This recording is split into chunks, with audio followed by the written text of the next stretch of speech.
Euradio Nantes vous présente les causeries de la MSH. Aujourd'hui, nous abordons la saison 2 de nos échanges. Vous êtes bien dans les causeries de la MSH. Donc, comme l'année dernière, dans la saison 1, tous les troisièmes mardis du mois, une personnalité scientifique viendra causer sur un sujet en lien direct avec l'actualité nationale et européenne. Alors, de quoi allons-nous causer aujourd'hui ? Albert Camus disait « Il n'y a pas d'endroit dans le monde où l'homme est plus heureux que dans un stade de football ». Et il ajoutait « Ce que je sais de la morale, c'est au football que je le dois ». Donc vous l'aurez deviné, dans l'épisode 1 de cette saison 2, nous allons parler d'un sujet d'actualité s'il en est, puisque nous allons parler de football. Alors en tant que Nantais, il est tout à fait légitime de parler football, puisque je vous rappelle que le FC Nantes a écrit l'une des plus belles pages du football français, avec ses 8 titres de champion de France, dont 6 acquis au stade Marcel Sopin, qui actuellement est le lieu de résidence de la Maison des Sciences de l'Homme, qui donc est la directrice de cette émission. Et donc, 6 titres de champion de France et 3 Coupes de France. Donc, je vous rappelle le palmarès du FC Nantes. Alors, aujourd'hui, on ne va pas simplement refaire le match, comme dirait l'autre. Nous allons essayer de jouer plus haut. Nous allons plutôt privilégier le jeu aérien au détriment du jeu à terre. Même si moi aussi, j'adore regarder et refaire les matchs au Café du Commerce. Nous n'allons pas parler système de jeu, comment on est passé du WM au 4-3-3 en passant par le 4-2-4. Nous n'allons pas parler non plus des gestes techniques, la meilleure façon de dribbler, la panenka, la madjer, le coup du sombrero, etc. Nous ne parlons pas non plus, je pense, de l'introduction de la vidéo, encore moins du comportement des joueurs de l'équipe de France, de leur grève à Naïchna, à leur insulte en Ukraine, même s'il y aurait beaucoup de choses à dire, ni même, puisqu'on est en couleur locale, ni même du fameux jeu à la nantaise. Nous n'allons pas non plus faire un catalogue des faits marquants de l'histoire du football, et ils sont nombreux et dont certains font partie de la mémoire collective. Alors je parle de la mienne. Pourquoi l'Allemagne a-t-elle battu la Hongrie de Puskás en 1954 ? Était-ce les chaussures ou les compléments alimentaires ? Le but de Geoffroy Hurst lors de la finale de la Coupe du Monde 66, Angleterre-Allemagne, était-il valable ? Le ballon a-t-il franchi la ligne de but à la 100e minute ? Ce n'est pas encore prouvé. Comment la géniale Hollande de Johan Cruyff a-t-elle pu perdre avec son football total contre l'Allemagne en 1974 ? Était-ce la supposée suffisance néerlandaise ? Et puis plus anecdotique, les poteaux carrés de Hampden Park à Glasgow lors de la finale Saint-Étienne-Bayern de Munich, de la main de Dieu de Maradona en 86, le kick de Cantona, le coup de boule de Zidane, etc., etc. Il y a près de 150 ans, le 26 octobre 1863 exactement, au Freemasons Tavern du Lincoln Inn Fields de Londres, excusez-moi pour l'accent, 17 représentants des public schools anglaises se sont réunis pour unifier les règles du football, qui variaient alors d'un collège à l'autre et qui faisaient l'objet de nombreuses rixes. Ces représentants allaient sans doute involontairement écrire l'un des chapitres importants de l'histoire moderne. En effet, 13 représentants ont voté en faveur des 13 lois, il y en avait 13 à l'époque, qui unifièrent les règles du football association. Les 4 votants contre allaient participer ensuite à la création du rugby. La règle 11 de cette table de la loi est particulièrement importante pour expliquer ce schisme. Un joueur ne peut passer la balle à un autre à la main. Donc certains auraient dû se le rappeler. Ces 13 précurseurs du football moderne imaginaient-ils que 150 ans plus tard, la Coupe du Monde de football puisse être regardée par la terre entière ? Le football, à ce titre et à beaucoup d'autres, peut être vu comme le symbole même de la mondialisation. Que s'est-il passé entre-temps ? Comment est-on passé d'une pratique sportive destinée à la formation des futures élites anglaises, ou en France à une pratique de patronage, à un business universel ? Comment est-on passé des chaussures à crampons noirs que les joueurs ciraient eux-mêmes aux pompes jaunes ou oranges d'un goût un peu douteux, gravées aux initiales des joueurs touchant de très grosses sommes d'argent ? Mais il n'est sans doute point besoin de remonter aussi loin pour constater le changement des conditions économiques et des mentalités. Dans les années 60-70, mes années de football, George Best, alias le 5e Beatles, génialissime joueur de foot emblématique de Manchester United, des Bad Boys nord-irlandais, déclarait « J'ai claqué beaucoup d'argent dans l'alcool, les filles et les voitures de sport, le reste, je l'ai gaspillé. » Il y a peu, Wayne Rooney, soi-disant bad boy anglais, lui aussi joueur de football de talent, signe un nouveau contrat de 5 ans avec un salaire annuel voisinant les 14 millions d'euros, et ceci 2 jours après sa pseudo-annonce du refus de rester à Manchester United. Autre époque, autre mœurs. Le foot, c'est plus très rock'n'roll, même en Angleterre. Alors que s'est-il passé ? Enfin, l'évolution économique du football de ces dernières années est décrite aussi dans le film Looking for Eric de Ken Loach avec Eric Cantona, et ceci dans son berceau même, l'Angleterre. Les tickets pour accéder au stade sont devenus de plus en plus chers, et ce qui était auparavant un sport populaire est devenu un spectacle pour les riches. Les supporters les moins fortunés en sont réduits à voir les matchs à la télévision qui sont diffusés sur des chaînes payantes. Bref, vous avez compris, nous allons nous intéresser à l'économie du football. Alors pour nous éclairer sur ces questions, nous sommes très très heureux d'accueillir aujourd'hui Bastien Dru. Bastien Dru est docteur en économie, il a fait donc Centrale à Lyon, donc je pensais qu'il était supporter de l'Olympique Lyonnais, mais non, il vient de me dire qu'il était lensois. Il est passé par l'ENSAE, donc il va nous parler de statistiques, et travaille au sein de l'équipe stratégie d'une grande société de gestion. Mais il est surtout là aujourd'hui parce qu'il est l'auteur d'un petit ouvrage très très intéressant sur l'économie du football professionnel, donc aux éditions La Découverte. Dernièrement, il a aussi traduit, je ne sais plus le titre original, Soccer Economics, qu'il a traduit par « Les attaquants les plus chers ne sont pas ceux qui marquent le plus ». Alors, je ne sais pas s'il faut mettre un point d'interrogation ou si c'est une affirmation. Bon, il nous le dira tout à l'heure. Paru donc chez De Bock cette année. Alors, il sera accompagné aujourd'hui par Florian Leteuf, qui est président de l'association à la Nantaise, qui milite pour une participation des supporters du FC Nantes dans les capitales du club. Donc, ce qu'il va nous en dire un mot sur l'actionnariat populaire. Mais il nous en dira plus tout à l'heure, à la fois sur son association et sur son projet. Alors, on va commencer donc l'émission par Bastien. Donc, Bastien, donc, par rapport à ce que je viens de dire, d'après vous, si on prend un peu de recul historique, quelles sont les grandes étapes, les grandes dates qui expliquent l'évolution économique du football ? C'est-à-dire qu'on soit passé d'un football amateur, de patronage, d'un foot même de collège, à ce foot business, comme on dit. Bon, alors, le football en Angleterre, comme vous venez de le dire, il a été formalisé au milieu du 19e siècle, et il est devenu extrêmement rapidement un football professionnel. Dès 1885, le football était professionnel en Angleterre. Et ça a mis un petit peu de temps à se diffuser dans le monde. Donc ça a commencé par l'Europe, donc en France en 1932, l'Europe du Sud d'abord, et puis ensuite l'Amérique du Sud. En Europe du Nord, paradoxalement, on ne sait pas trop pourquoi, c'est arrivé beaucoup plus tard. En Allemagne, c'est arrivé dans les années 60. Ouais, c'est ça, c'est beaucoup Alors, plus tard, le football a d'abord été professionnel donc en France en 1932. Ça a été arrêté par le régime de Vichy. Le régime de Vichy qui trouvait que le football, jouer au foot pour de l'argent, c'était vulgaire, ça correspondait pas à leur valeur morale. Donc en fait, le football professionnel a été aboli pendant l'occupation.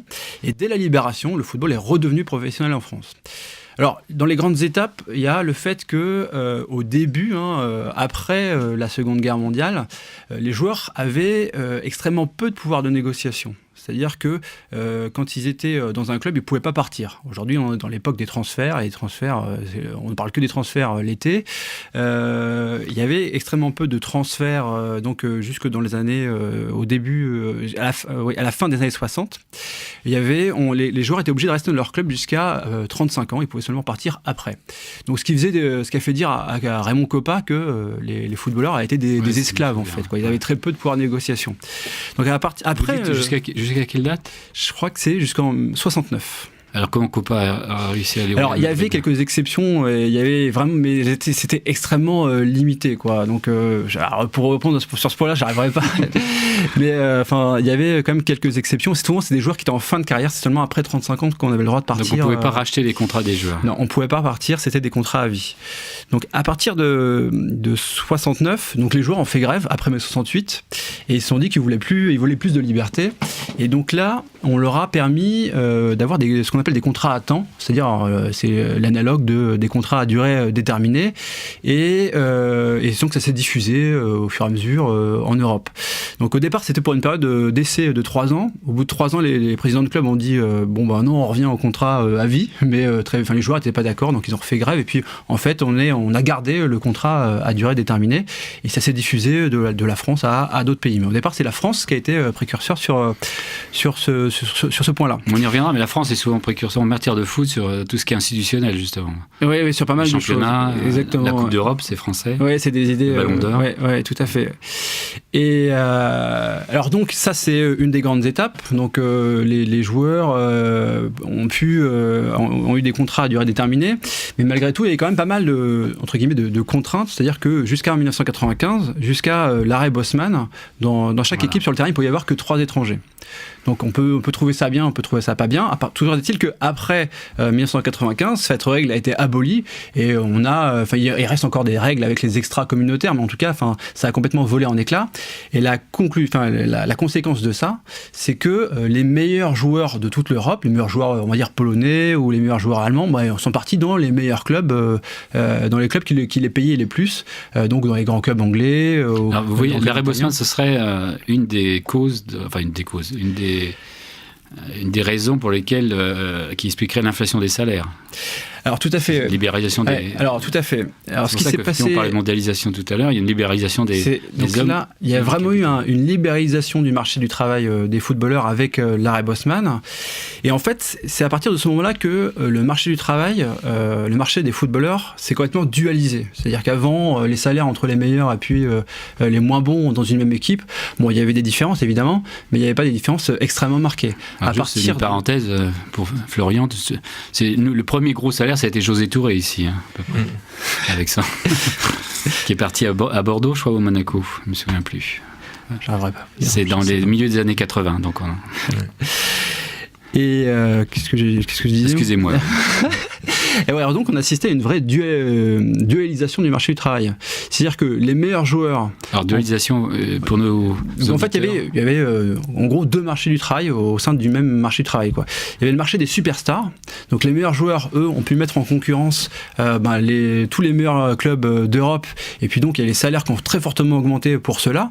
Et puis il y a les joueurs qui étaient, on va dire, un peu plus moyens, pour lesquels les salaires ont augmenté, mais quand même beaucoup moins, quoi. Parce que les joueurs, quand même plus faibles, eux, ils sont plutôt en concurrence entre eux pour trouver un employeur. D'ailleurs, il y a le taux de chômage chez les professionnels qui est assez élevé. C'est des choses qu'on ne mentionne pas souvent.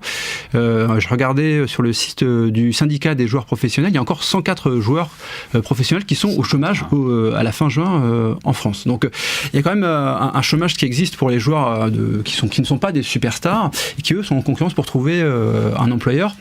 Et là, on n'a pas des salaires qui ont très très fortement augmenté. Donc il y a un marché du travail qui s'est dissocié en deux, avec d'un côté les superstars. Et c'est toujours le cas actuellement. Et c'est toujours le cas actuellement. Ouais. Et ça a vocation, on en reparlera sans doute, à s'amplifier dans les années qui arrivent. Merci Bastien pour ce premier éclairage. Nous prenons une première pause musicale. Euradio Nantes, les causeries de la MSH.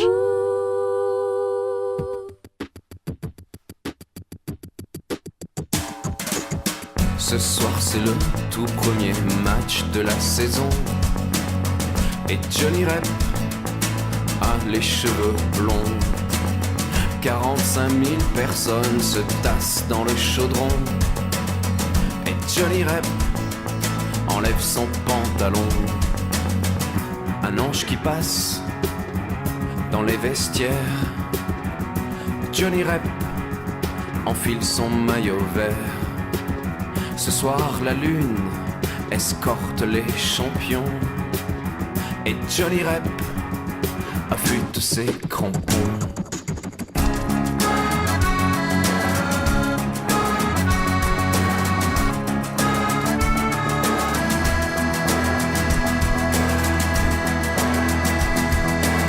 Ce soir la foule n'en peut plus de chanter et Johnny Rep évite les croche-pieds. Ce soir c'est sûr on va voir trembler les filets et Johnny Rep n'en peut plus de dribbler. Ce soir on joue à la maison et Johnny Rep demande le ballon. Ce soir la pluie trempe les blousons mais Johnny Rep a marqué, c'est bon.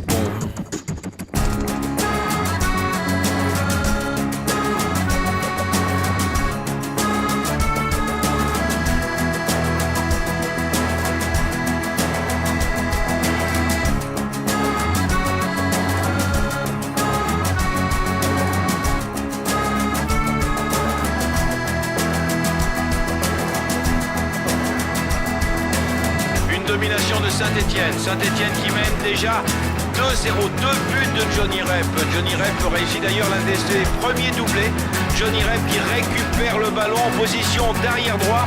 Un Johnny Rep extrêmement défensif.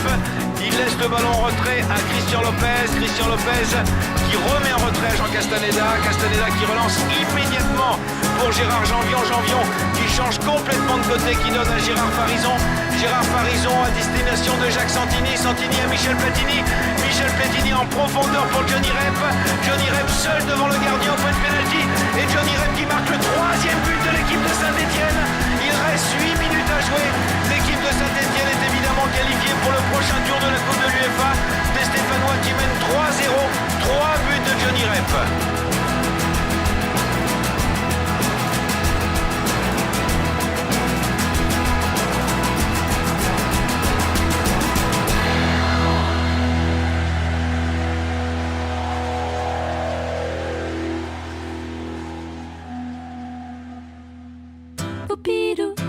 Euradio Nantes, les causeries de la MSH. Eh bien oui, donc on vient d'entendre donc la chanson de Johnny Rep de Mickey 3D. Alors effectivement, pour un Nantais, ça peut paraître surprenant, mais enfin bon, j'ai pas trouvé de choses sur Nantes. Hein. Évidemment, parce que ça fait quand même référence à toute la rivalité entre le FC Nantes et l'AS Saint-Étienne des années 70. Il y a le morceau Les Canaries de Carlos quand même de 77. Mais ah oui, mais bon, il est difficile à trouver. C'est vrai. Il faudrait que tu me le donnes la prochaine fois. Ouais. Alors on en était donc on va reprendre avec Bastien. Donc on en était sur le marché. Bon, ce qui pouvait expliquer effectivement le passage d'un sport d'un sport plutôt amateur à un sport business. Donc on a parlé de l'arrêt Bosman. Est-ce que vous avez d'autres choses à rajouter sur cette sur le marché transfert? Non. Donc qu'est-ce qui peut expliquer aussi ce passage? Alors est-ce que par exemple, je crois que vous aviez cité une fois, c'est le fait que les droits de télé par exemple ont été un apport énorme de ressources.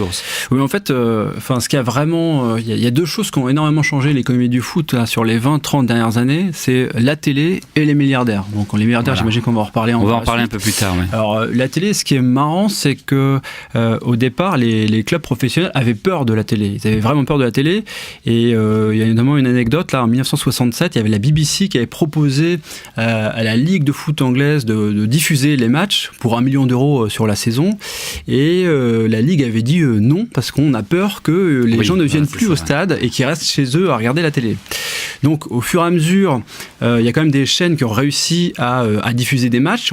Les clubs se sont aperçus qu'il n'y avait pas moins d'affluence au stade à cause de la télévision et que ça marchait bien, qu'il y avait pas mal d'audience. Donc les chaînes pouvaient gagner de l'argent avec ça. Les clubs ont compris ça. Et donc, on fait payer de plus en plus cher les droits télé, donc ça a très fortement augmenté. Et ça a été exacerbé par l'apparition de nouvelles chaînes de télévision. Donc au départ, il n'y avait qu'une seule chaîne. Hein. En Angleterre, il n'y avait que la BBC. En France, il n'y avait que l'RTF. Et puis, au fur et à mesure... Avant, à la télé, il y avait juste les matchs de Ligue des Champions et les matchs de l'équipe nationale. Aujourd'hui... On a un match tous les jours, pratiquement. Ouais, c'est ça, ouais. En Angleterre, on peut voir un match tous les jours. Enfin, si on a des chaînes payantes, on peut voir des matchs tous les jours aussi. Mais, et donc, en France, c'est surtout avec l'arrivée de Canal+, une chaîne payante, là, que les choses ont changé. Canal+, qui a commencé à mettre de l'argent là-dedans. Puis, pareil, les clubs se sont aperçus que ça faisait gagner de l'argent à Canal+, donc on demandait de plus en plus de droits télé. Et en plus de ça, dans les années qui ont suivi, donc ça, c'était dans les années, au début des années 80, en plus de ça, après, il y a eu d'autres chaînes payantes qui se sont fait concurrence pour acheter les droits télé, donc ça fait très fortement monter les droits télé. Puis en plus, il y a les nouveaux supports de diffusion, il y a Internet, il y a les téléphones portables, il y a tout ce qu'on veut. Et ça a fait fortement monter les droits télé. Donc ça a vraiment changé l'économie du foot là, sur les 20-30 dernières années. C'est ça. Alors, vous parliez tout à l'heure donc l'apport aussi de l'argent des milliardaires. Ça, c'est intéressant parce que ça rebondit plus sur la deuxième question que je voulais vous poser, c'est est-ce qu'on gagne l'argent dans le foot? Ça, c'est la première question. Et effectivement, en tant qu'économiste, moi, c'est une question qui me tarabuste un petit peu, c'est est-ce qu'un club de foot, c'est une entreprise comme une autre? Parce que tout le monde dit ça, et moi, j'ai jamais trouvé que c'était très intelligent de dire ça, parce que si vraiment c'était une entreprise comme une autre, étant donné que je crois qu'il y a près de 60% des clubs qui sont déficitaires, il faudra quand même m'expliquer pourquoi c'est une entreprise comme une autre. Alors, c'est pas du tout, les clubs de foot sont pas du tout des entreprises comme les autres. Hein.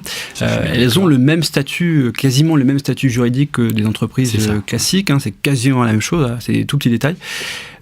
Par contre, normalement, dans la théorie, une entreprise, son but, c'est de maximiser son profit. C'est ça que dit la théorie. Pour Florian, c'est un cours de micro-économie première année.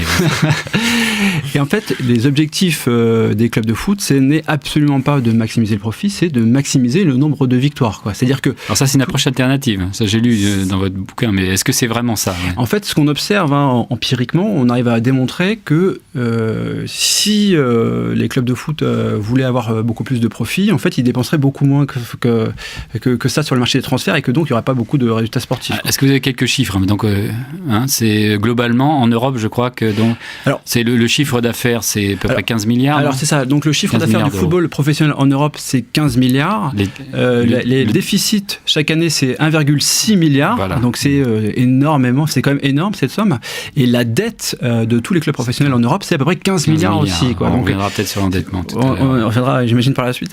Et en fait, ce qu'on arrive à montrer, c'est que les clubs de foot, toutes les recettes qu'ils peuvent avoir, c'est-à-dire les recettes de billetterie, les droits télé, les recettes de sponsoring, ils utilisent tout. Ils dépensent tout en salaire et en indemnité de transfert. Ça.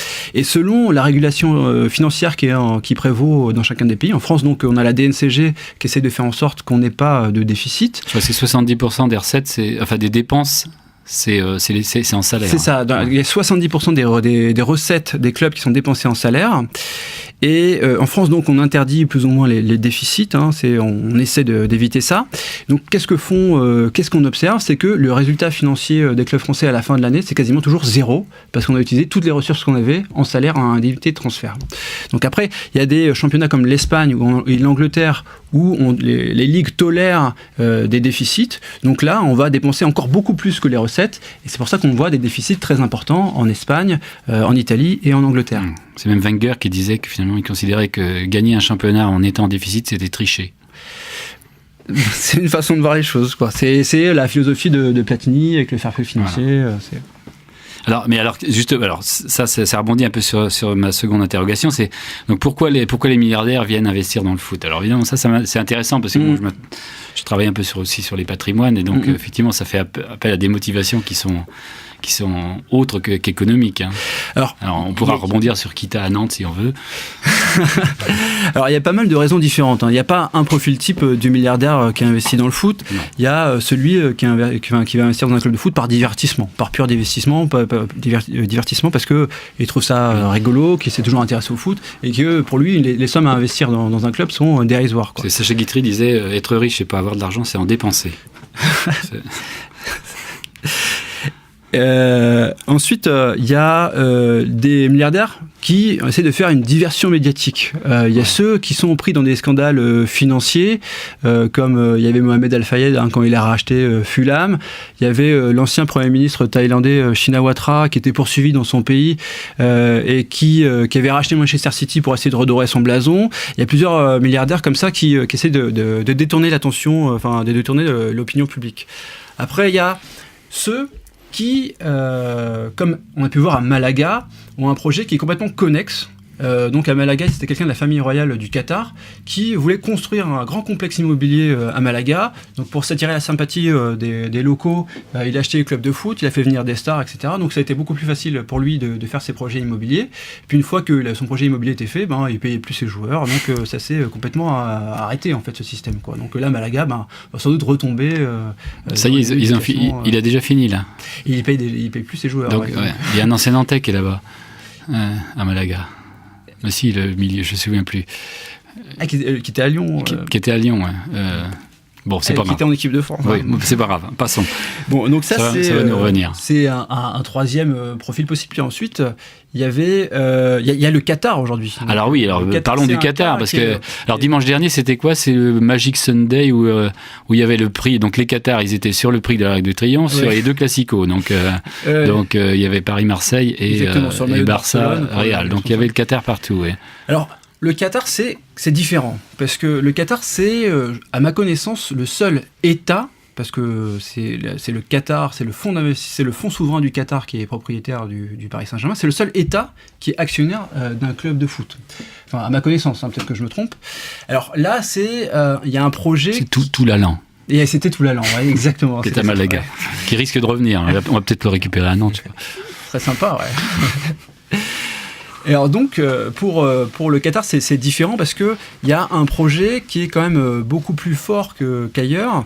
Le Qatar, c'est un pays qui est maintenant le plus grand exportateur de gaz naturel dans le monde. C'est les 3e réserve. Des rentes absolument folles. Ils ont des rentes absolument folles.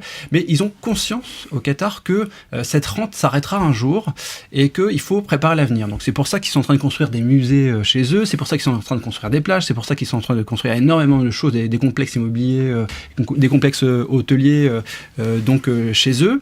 Et en fait, pour être honnête, il y avait personne qui savait situer le Qatar. Enfin, en France, il y avait quasiment personne qui savait situer le Qatar sur la carte du monde avant qu'ils achètent le PSG. À partir du moment où ils ont acheté le PSG, qu'ils se sont mis sur le maillot de Barcelone, qu'ils ont acheté le prix de l'Arc de Triomphe, tout le monde, on a parlé énormément du Qatar et maintenant, tout le monde sait où est le Qatar, quoi. Donc, c'est une façon de diversifier un peu l'activité industrielle du Qatar, de diversifier leur activité. Et donc, il y a un vrai projet économique derrière.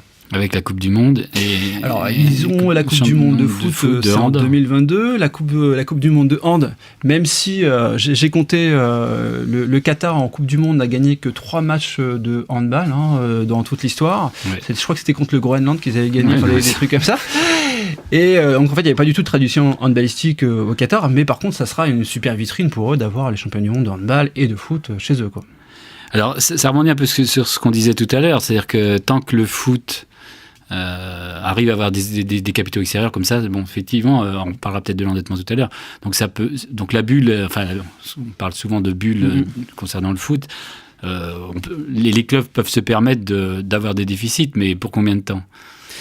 Mais en fait, on prédit souvent des catastrophes avec quand les milliardaires partiront. Mais regardez, à Chelsea, Abramovich est là depuis quasiment 10 ans et il n'a pas l'intention de partir. Ouais. Et puis, il a donné à Chelsea les moyens de survivre à court et moyen terme. Donc, même s'il partait aujourd'hui...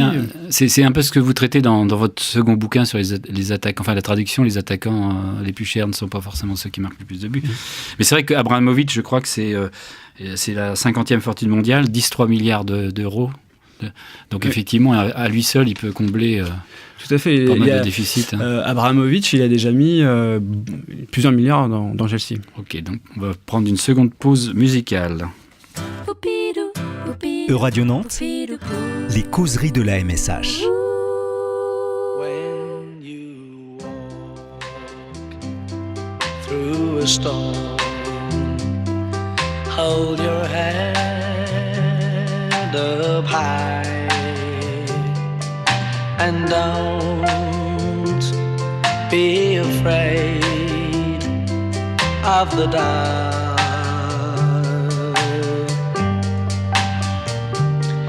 At the end of a storm, there's a golden sky and the sweet silver song of love.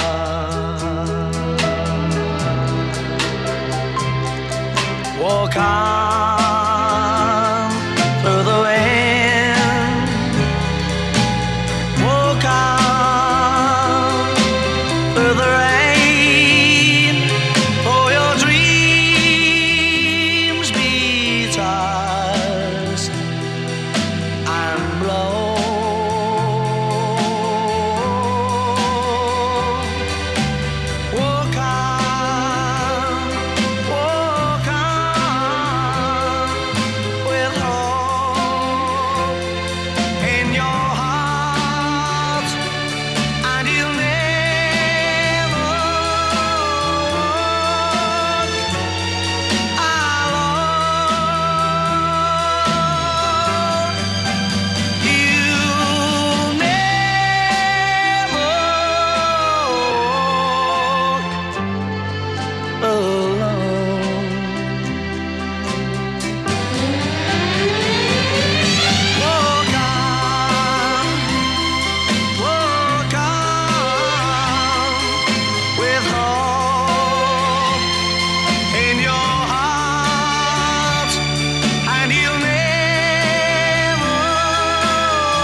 Radio Nantes, les causeries de la MSH.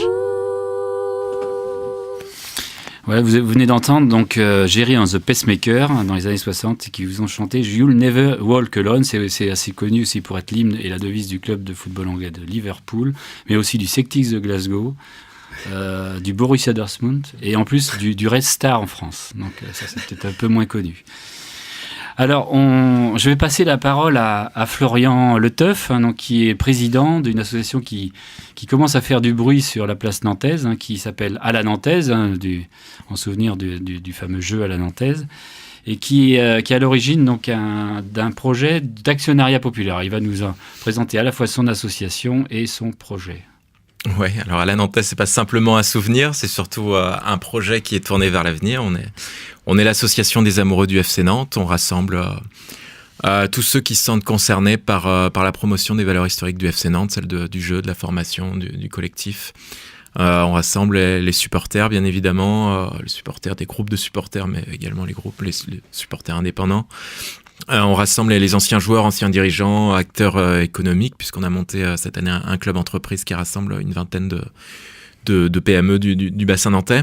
Les responsables politiques également, on essaie de fédérer, de mobiliser, de promouvoir les valeurs auxquelles on est attaché. On estime que ce ne sont pas des valeurs qui ne sont pas des valeurs d'autrefois, mais qui sont des valeurs de progrès. Et effectivement, on porte un projet d'actionnariat populaire, c'est-à-dire que on s'organise pour concrétiser le premier projet d'actionnariat populaire du football français. Non pas racheter le FC Nantes, puisque ça n'est pas envisageable dans l'état actuel des choses, mais... Vous n'avez pas pensé au Qatari ? Non, pas encore. Non pas racheter le FC Nantes, mais prendre des participations, compléter le capital du club pour siéger au sein du conseil d'administration et avoir notre mot à dire dans la gestion, notamment pour tout ce qui concerne la formation, la bonne gouvernance plus globalement, la transparence financière. On est mobilisé sur ces enjeux.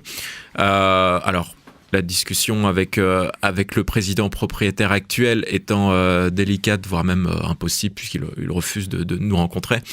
On fait le constat également qu'il n'a pas forcément vocation à s'installer pour le long terme. Donc nous, l'enjeu pour nous, c'est de se structurer et d'être prêt au moment de la session qui va venir tôt ou tard.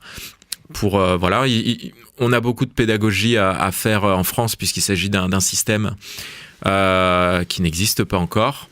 Et on s'efforce d'expliquer par le biais de colloques, de conférences, médiatisation, d'expliquer qu'il s'agit d'un type de gouvernance qui se diffuse partout ailleurs en Europe, pas dans les clubs de seconde zone, mais dans les clubs majeurs, et qui fait ses preuves, qui permet aux supporters de préserver l'esprit du club, son identité, ses valeurs.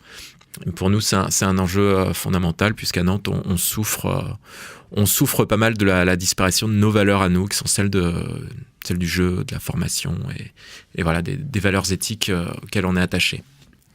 Alors, est-ce qu'il y a des expériences à l'étranger concernant la participation des supporters à la vie du club ?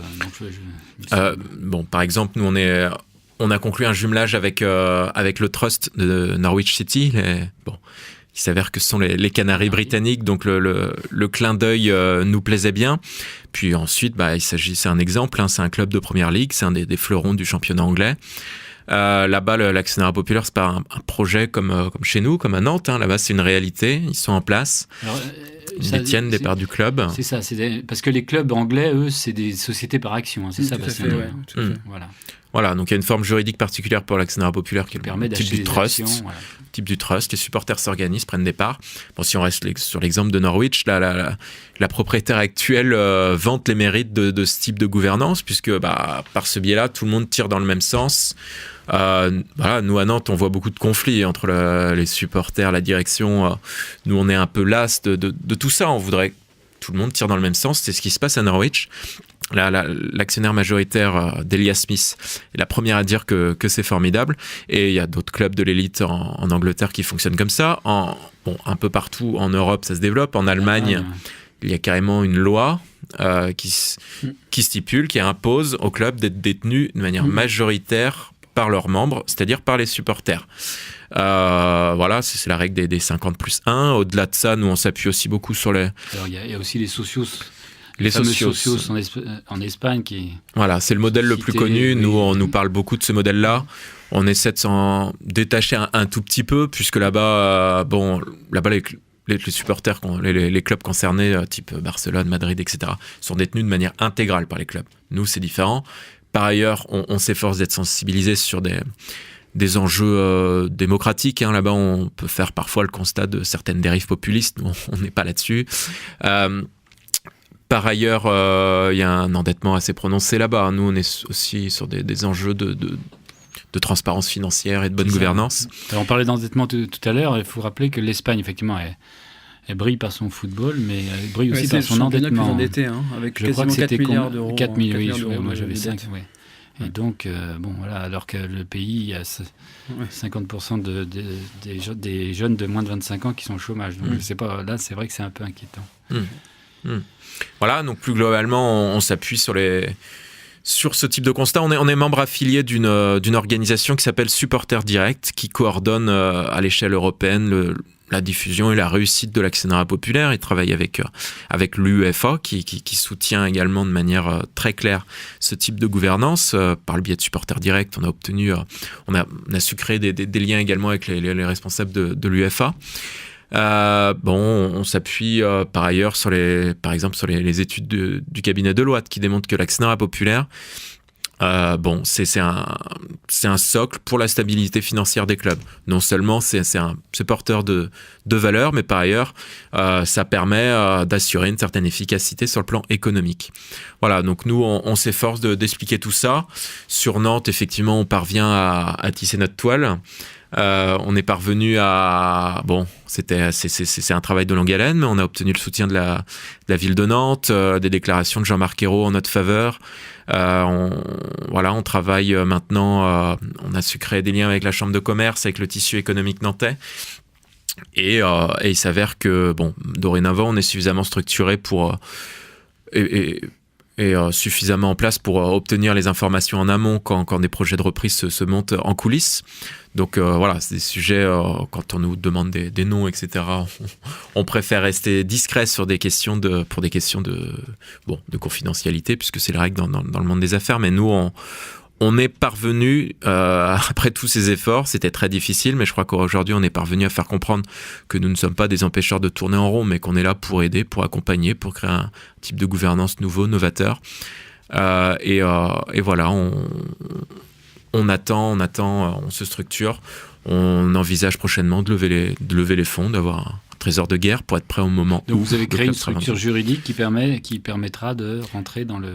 Alors actuellement, nous sommes organisés, notre modèle juridique, c'est une association, avec des statuts complètement ouverts, un modèle démocratique, élection en assemblée générale, etc.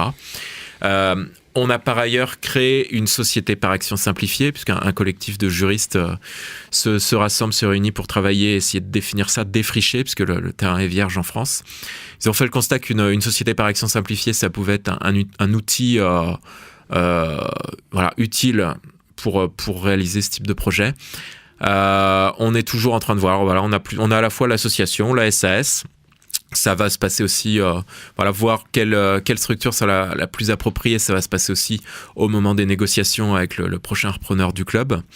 Là, pour l'instant, on s'organise, on essaie de voir quelle est la forme juridique la plus efficace. Et puis, le but, c'est de travailler dans la sérénité pour être on est sur les starting blocks, quoi. Qu'est-ce que ça vous inspire, Bastien ? Moi, je trouve ça super intéressant. J'aurais plusieurs choses à dire. Premièrement, ce qu'on voit quand il y a une personne qui détient 100% du capital, souvent dans les clubs professionnels, on arrive à des dérives complètement autocratiques où on ne prend pas du tout en compte les intérêts de long terme.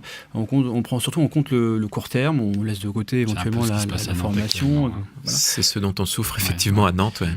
Avant Kita, ça date pas de Kita, non, mais ça fait 10 ans qu'on souffre de ça, effectivement. Ouais. Depuis la Sogpresse Grippon 2001. L'éviction de Reynald Denoueck, si ça vous dit quelque chose. Ah bah oui, meilleur entraîneur de France. Donc je trouve qu'une participation au capital du club, ça permettrait déjà de mettre le pied dans la porte et puis d'éventuellement introduire des valeurs de plus long terme. Donc ça, c'est intéressant. Après, je pense qu'au niveau de l'économie vraiment du club, ça va pas changer beaucoup de choses. C'est évident.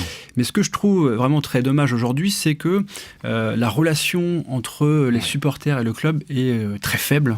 En tout cas, en France, c'est Alors vraiment je citais tout très à l'heure faible. ce qui se passe en Angleterre, justement, où effectivement, le football était au départ un sport populaire. Maintenant, c'est vrai que la plupart des gens ne peuvent plus aller au stade parce que c'est trop cher. Donc, bon, alors effectivement, il y a toujours des supporters, mais bon, est-ce que effectivement, on n'est pas en train de se couper vis-à-vis de parler de valeur morale en introduction? Est-ce que c'est pas une manière de...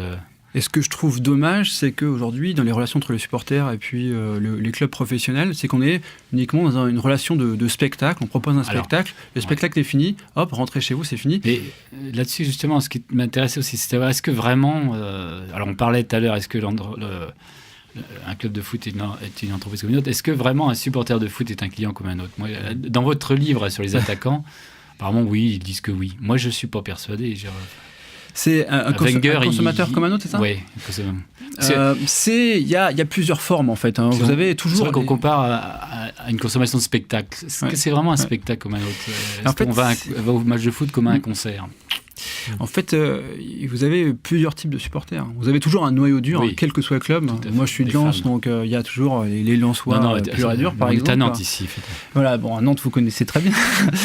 et qui, eux, vont vraiment être très, très fidèles au club et ils ne vont pas changer de club. Mais c'est vrai que dans des environnements où les gens sont amenés à déménager souvent ou à se déplacer souvent, on peut passer d'un club à l'autre, où c'est possible, quoi. Enfin, ça fait partie d'une nouvelle forme de partie, enfin de, je sais pas comment dire, de spectateurs qui viennent plus consommer un spectacle, plus que venir soutenir une équipe, quoi. Il y a vraiment la distinction entre supporters et puis spectateurs. C'est pas la même chose. Disait Rick Perry, qui disait on peut changer de boulot, on peut changer de femme, mais on ne peut pas changer de club de foot. Vous citez ça dans votre... Et il y en a même un qui dit qu'on peut changer de sexe et que voilà, c'est la version argentine. C'est la version argentine, ouais. On change ni de club ni de maire. Bon, donc, allez, on va conclure la troisième partie de cette... Donc moi je trouvais ça très intéressant, comme je trouvais très intéressant aussi ce que fait Vijkas Dorasso avec son association avec Tatane. Il est venu nous parler à Nantes. Ouais, et que je trouve que c'est très important de ne pas perdre ce côté festif en fait, plus que uniquement du spectacle, que du spectacle 100%. Et du patrimoine. Nous on s'inspire aussi de la formule de Jean-Claude Ciodo, les supporters devraient se battre pour la sauvegarde de leur patrimoine. Effectivement, nous on ne s'inscrit pas dans une logique de rapport de client à entreprise. Nous, on conçoit notre club comme un bien collectif qu'on veut se réapproprier. La conclusion est parfaite. Euradio Nantes, les causeries de la MSH.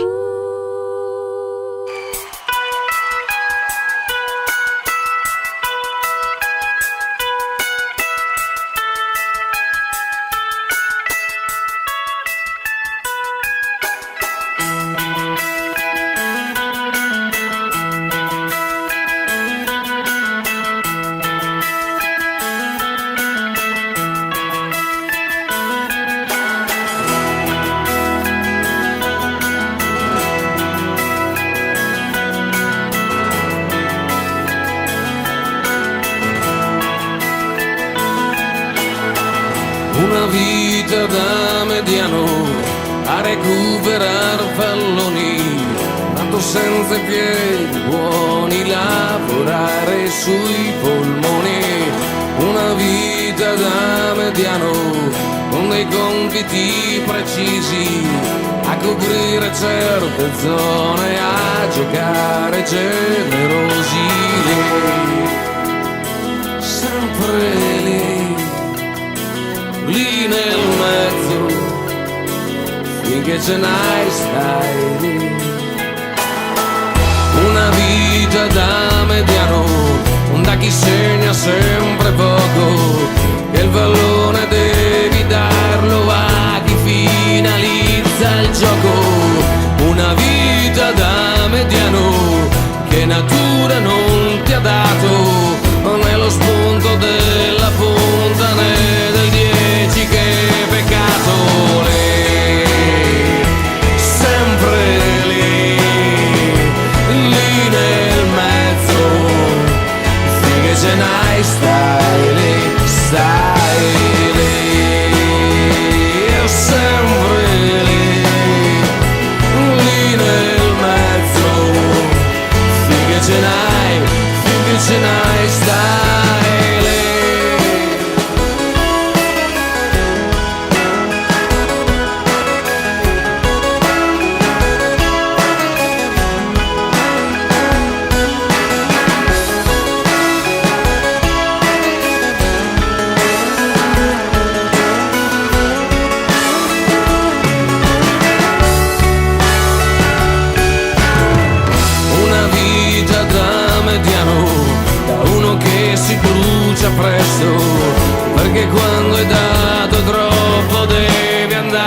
fare posto, una vita da mediano, lavorando come oriali, anni di fatiche, botte, vinci casomai mondiali,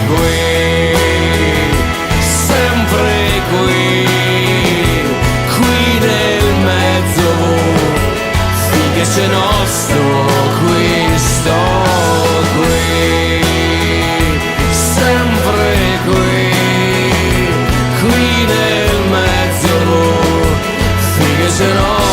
Finché se no sto qui.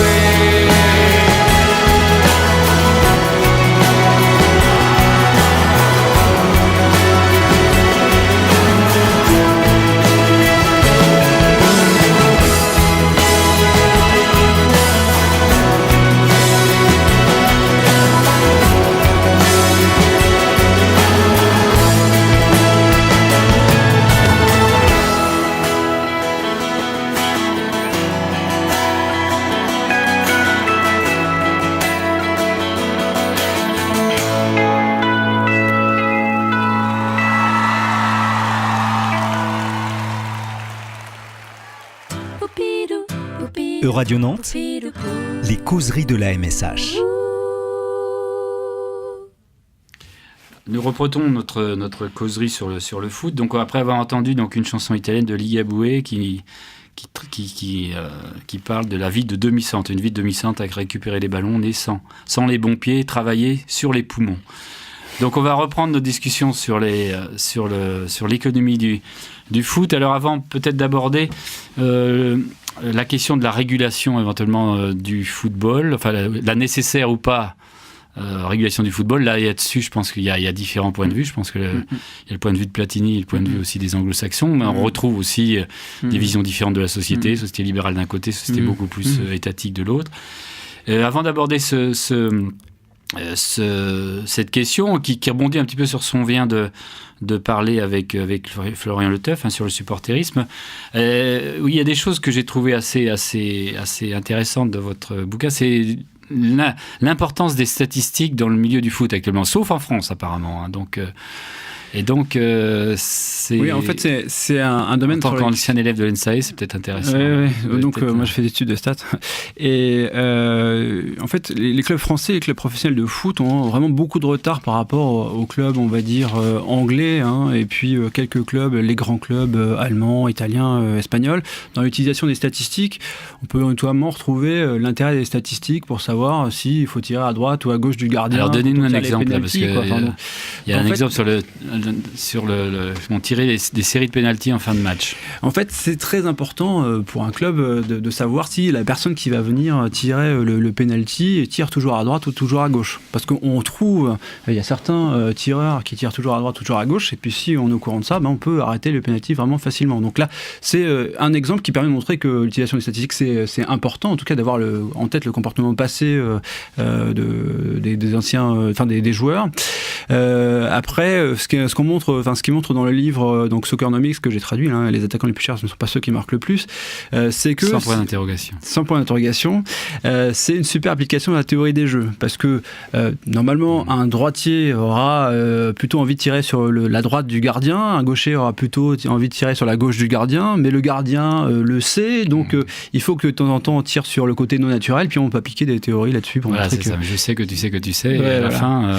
et en fait, il existe, il y a une fréquence, on se dit 15% du temps, par exemple, il faut tirer sur le côté non naturel pour essayer de tromper le gardien. Enfin, c'est la fréquence qui permet de maximiser la probabilité de marquer un but, quoi. Donc, moi, quand j'étais joueur, il y avait une règle très simple, c'est qu'il fallait tirer à mi-hauteur et tout près du poteau. C'est tout. De toute façon, physiquement, on peut pas l'arrêter normalement. Un penalty, ça se marque. Alors, ce qui est marrant, c'est que ils disent, ils ont une super théorie là-dessus, c'est super bien cadré, etc. Puis ils disent, tout ça c'est très bien jusqu'à l'arrivée de Ribéry, parce que lui-même sait jamais vraiment où il va tirer, et donc il casse complètement la théorie. Et c'est ce qu'on appelle en statistique un point aberrant. Là. Ouais, c'est un outlier. Ouais. Et alors, vous avez une autre statistique qui est intéressante. Ça permet faire une petite pause économique, c'est qui est une statistique qui est très importante, c'est la corrélation entre la masse salariale et les résultats. Parce que ce que j'ai appris dans votre livre, c'est que il n'y a aucune corrélation entre les résultats et le montant des transferts, mais il y a une corrélation très forte entre la masse salariale et les résultats.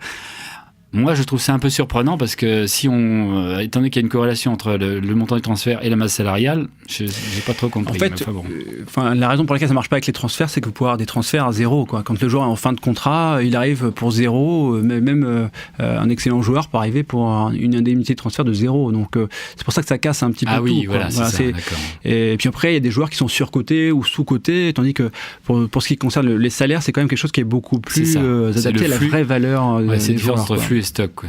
Ça ressemble un peu à ça, ouais. Alors, ce qui est marrant, c'est qu'on observe donc une vraie corrélation statistique sur le long terme, je dis bien sur le long terme, entre la masse salariale et puis le classement en championnat. C'est-à-dire que les équipes qui ont les meilleurs joueurs, on sait ceux qu'on paye le plus. Donc, on a une relation qui est très très forte donc, entre masse salariale et puis le classement sportif à long terme. Mais à court terme, il peut y avoir des choses qui ne correspondent pas du tout à ça, quoi. Si le joueur se blesse, si le joueur a des problèmes personnels, si le joueur n'est pas en forme, si le club n'a pas de chance aussi. Qui fait que, heureusement, on ne connaît pas toujours le gagnant à l'avance, quoi. Vous dites aussi que les clubs font des erreurs, c'est-à-dire quand ils les achètent des sommes folles, et après ils ne s'en occupent plus. Donc il faut les chouchouter, il paraît, pour qu'ils soient bien. Ouais. En fait, ce qui s'est souvent passé, et dans la traduction, ils reprennent cet exemple-là, c'est qu'on pouvait acheter un joueur 50 millions d'euros sur le marché des transferts, on le fait venir, et puis on ne s'occupe pas du tout de lui, c'est débrouille-toi pour trouver un appartement, débrouille-toi pour apprendre la langue, débrouille-toi pour tout, en fait, débrouille-toi pour trouver une école pour tes enfants. Et donc les joueurs sont très préoccupés, ont la tête complètement ailleurs, et puis font bien souvent des mauvais débuts de saison, quoi. Donc ça, les clubs ont commencé à le comprendre, et puis ont commencé à le mettre en place. Ils payent des consultants pour que en fait les joueurs s'installent de façon beaucoup plus agréable et ne pensent qu'à jouer, en fait, et n'est plus qu'à se concentrer sur le jeu. Et donc ça, c'est quelque chose auquel il faut vraiment faire attention. Ouais. Ça explique aussi pourquoi Anelka n'était pas bien au départ, mais on se souvient, nous, Florian, de Ali Lujic, ça a été comme ça. C'est la première saison très mauvaise, et puis après, ça a été extraordinaire. Donc, c'est vrai que ça paraît du b.a.-ba, hein, c'est bizarre. Je m'en souviens assez peu, j'ai entendu parler, mais je n'étais pas très vieux. Merci Florian. C'est un problème de génération. Et donc, alors, revenons sur la corrélation, donc elle est très forte, hein, c'est ça. Tout à fait, sur le long terme. Donc ça veut dire quoi? Donc ça explique aussi que finalement, on verra toujours les mêmes équipes gagner les championnats. En fait, c'est l'économie du football. Où est la glorieuse incertitude du sport? En fait, ce qu'il faut savoir sur l'économie du football, c'est que tout est autoréalisateur. C'est-à-dire que quand vous avez une équipe qui marche bien, c'est parce qu'elle avait de l'argent. Elle marche bien, donc elle va gagner le championnat, donc elle va avoir de l'argent, donc elle va pouvoir recruter des bons joueurs, et puis ainsi de suite, ça fait un cercle vicieux. Et dans son sens inverse, vous pouvez avoir un cercle vertueux, quoi. Donc après, parfois on est entre les deux, mais en tout cas, c'est vraiment quelque chose qui est circulaire, quoi. Donc de toute façon, la Ligue des Champions, ça sera toujours le Real. C'est pour ça que sur les 30 dernières années en Écosse, il n'y a eu que 2 clubs qui ont gagné le championnat. C'est pour ça que pendant 7 ans, Lyon a gagné le championnat pendant les années 2000. C'est pour ça qu'en Italie, il n'y a que 3 clubs qui gagnent. En Angleterre, il n'y a que 3 ou 4 clubs qui gagnent depuis plus de 20 ans. Et en Espagne. Et en Espagne, le Barça et le Real, maintenant, il n'y a que ces clubs-là qui gagnent, quoi. Donc, comme tout est autorisateur. Ce qui me surprend, c'est pourquoi effectivement, on continue à s'intéresser à un sport pour lequel on connaît le résultat. C'est un peu étonnant, mais bon. C'est-à-dire que oui, ça dépend aussi de la conception qu'on a, quoi. Si on veut regarder un spectacle et ne pas être supporter, si on regarde un spectacle, on verra un beau spectacle au 10e Real Barça de la saison, il y aura toujours du spectacle. Mais bon, c'est un peu lassant au bout d'un moment. Enfin bon. Oui, c'est vrai. Alors oui, donc cette corrélation, donc on va peut-être terminer l'émission. On aurait beaucoup de choses encore à aborder, mais enfin bon, là, on est limité par le temps. C'est donc on peut pas ne pas parler du fair play financier. Donc est-ce que le fair play financier va casser cette corrélation? Alors non, ça c'est Non, sûr voilà. que non. Merci. Alors moi j'avais un très bon a priori du fair play financier parce que je trouvais que l'idée de réguler le marché les clubs de foot c'était une bonne idée, c'était intéressant, surtout pour essayer d'éviter que les clubs s'endettent trop, donc ça je trouvais ça pas mal, mais il y a tout un tas de raisons qui font que ça marchera pas. On verra toujours les clubs anglais et espagnols gagner les Ligue des Champions parce que les différentiels de revenus ne vont pas disparaître. Hein. Les clubs anglais et les clubs espagnols ont toujours beaucoup plus de revenus que les clubs français, par exemple. Donc ça va pas changer avec le fair play financier. Ensuite, le problème que j'ai aussi avec le fair play financier, c'est que ça cible pas vraiment les vrais problèmes de la dette. Les vrais problèmes de la dette, pour moi, dans le foot européen, c'est les petits clubs espagnols et les petits clubs italiens qui, eux, ne sont pas concernés par le fair play financier parce qu'ils ne jouent pas la Ligue des Champions ou la Ligue Europa. Donc, ils sont pas du tout régulés. Par contre, les clubs espagnols doivent dans leur ensemble 700 millions d'euros à l'État espagnol, à la Sécu. Il y a des joueurs qui ne sont pas payés. Et là, je trouve qu'il y a un vrai problème de société qui n'est pas du tout... L'effacement de la dette du Real, par exemple. Voilà, il y a des problèmes de cet ordre-là aussi, des problèmes de collusion avec les politiques, quoi. Donc ça va pas du tout être résolu par le fair play financier. Au passage, il y a quelque chose qui est intéressant, c'est que le fair play financier va être appliqué de la division 2 à la division 4 en Angleterre. Donc dire qu'ils ont un point de vue qui est uniquement libéral, c'est pas tout à fait vrai, parce qu'ils vont appliquer ça à leur propre championnat, sauf la première ligue, évidemment. La première ligue qui, elle, fait bande à part, elle ne veut pas du tout appliquer le fair play financier. Mais en tout cas, il y a des choses intéressantes qui se passent en Angleterre.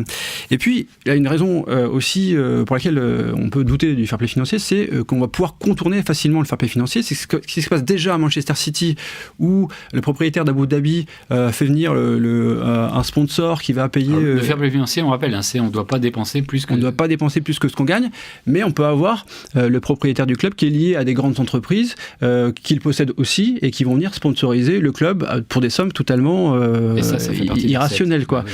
Et donc là, le Manchester City, le PSG vont pouvoir contourner le fair play financier de cette façon-là, quoi. Donc il y a pas mal de raisons de douter quand même de l'efficacité du fair play financier. Donc, s'il y a un club français qui peut gagner la Champions League, c'est uniquement le PSG. Ouais, c'est que le PSG parce que ce qu'on constate depuis 5 à 10 ans, c'est que pour aller en demi-finale de la Ligue des Champions, il faut avoir un budget au moins 300 millions d'euros. Là, c'est le budget que va avoir le Paris Saint-Germain. Donc, les autres clubs français, donc par exemple Lyon, c'est 150 millions de budget, Marseille, c'est à peu près 150 millions de budget aussi. C'est impossible pour eux de gagner la Ligue des Champions, quoi. De toute façon, ils sont en Ligue Europa cette année. Mais il n'y a que le PSG aujourd'hui qui a le budget pour aller loin en Ligue des Champions. Bon, tant mieux pour les supporters du PSG. Florian et moi, on va être un peu plus déçus. On sera patient. Il faut quand même se rappeler que Nantes a été demi-finaliste de la Ligue des Champions en 96, demi-finaliste de la Coupe des Coupes en 80 contre Valence. Donc voilà, donc c'était quand même c'était une autre époque. Eh bien, nous arrivons au terme de cette émission. Je remercie beaucoup Bastien Dru. Donc je vous rappelle le livre, Économie du football professionnel. Je remercie aussi Florian et je lui souhaite le meilleur avenir à son association. Merci. Pour terminer, je citerai donc Éric Cantona qui disait « Quand les mouettes suivent le chalutier, c'est parce qu'elles pensent que les sardines vont être jetées à la mer. Vous avez 2 heures. » C'est un beau sujet du bac.